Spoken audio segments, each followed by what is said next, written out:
அதிமுக கூட்டணிக்குள்ள விஜய கொண்டு வர முயற்சியா? அது எப்படி சாத்தியமாகும்னு எனக்கு தெரியல. அதுக்கு ஒரு சொல்யூஷன் சொல்றாங்க. எப்படி சொல்றாங்கன்னா, என்டிஏ கூட்டணி. அதாவது விஜய் வந்து பிஜேபியோட தான கூட்டணி வைக்க மாட்டாரு. எடப்பாடி பழனிசாமியோட அதிமுகவோட வைக்கலாமே அப்படிங்கிறாங்க. அது எப்படின்னா, என்டிஏ ஒரு கூட்டணியா?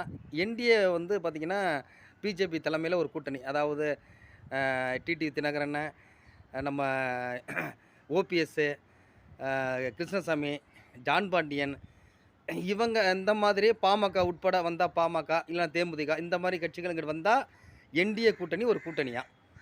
இந்த சைடு அதிமுக அ பாமக அங்கிட்டு வந்தாலோ, இல்ல தேமுதிக அங்கிட்டு வந்தாலோ, விஜய் வந்தாலோ, இவங்கலாம் சேர்த்துட்டு இவங்க ஒரு கூட்டணி.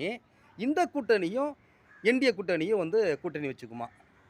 கூட்டணி வச்சு இந்த தொகுதி பங்கீடுல என்டிஏ குடுத்த பிறகு பிஜேபி பார்த்து இவங்களுக்கெல்லாம் பிரிச்சு குடுக்கும்.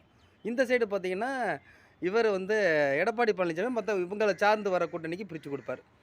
இதெல்லாம் வந்து ரொம்ப அரிதா தான் தெரியுது. இந்த மாரி நிகழ்வுகள்லாம் எப்பயும் நடந்த மாரி தெரியல. ரொம்ப விசித்திரமான விஷயங்களா தான் தெரியுது இது.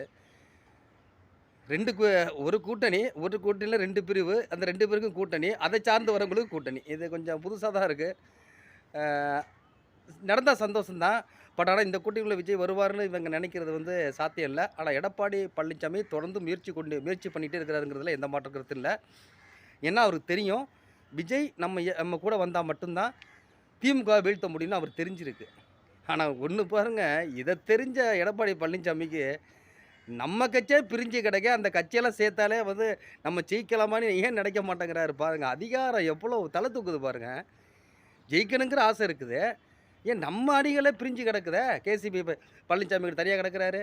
இங்கிட்டு வந்து பார்த்தீங்கன்னா, சசிகலாம்மா இப்ப எல்லாம் தனித்தனியா கிடக்குறாங்க. நீங்க சேர்த்தீங்கனாலே நீங்களே பலமாயிடுவீங்களே. அதுக்கு பிறகு வர்ற கட்சிகள சேர்த்தாலே போதுமானதே.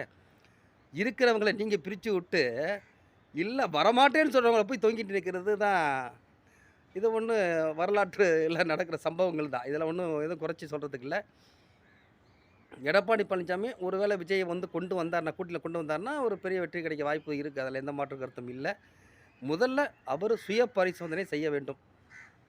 விஜய இணைக்க முன்னாடி அவங்க கட்சிய பலப்படுத்தணும். ஒன்றுபட வைக்கணும். அப்படி வச்சா ரொம்ப நல்லாயிருக்கும். எடப்பாடி பழனிசாமி மீண்டும் கண்டிப்பா ஒரு ஆட்சிக்கு வர்றதுக்கு நல்ல வாய்ப்புகள் இருக்கு.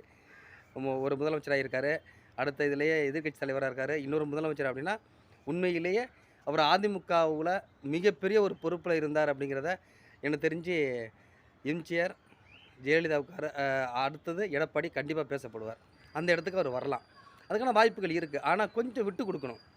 தலைமை பொறுப்புல இருக்கிறவங்கலாம் விட்டு குடுக்க பழகணுங்க. அது ரொம்ப முக்கியங்க. அதாவது கீழ இருக்கிறவன் வந்து இந்த வட்ட செயலாளர் அப்படிங்கிற இடத்துல இருந்து சண்டை போடுறது வேற விஷயம். தலைமை இடத்துல இருக்கும்போது தலைமை பண்பு மிக முக்கியமானது. எல்லாரையும் அரவணைச்சு போகிற அந்த பாங்கு மிக முக்கியமானது. அத எடப்பாடி பழனிசாமி செய்வார் நம்புவோம். பார்க்கலாம்.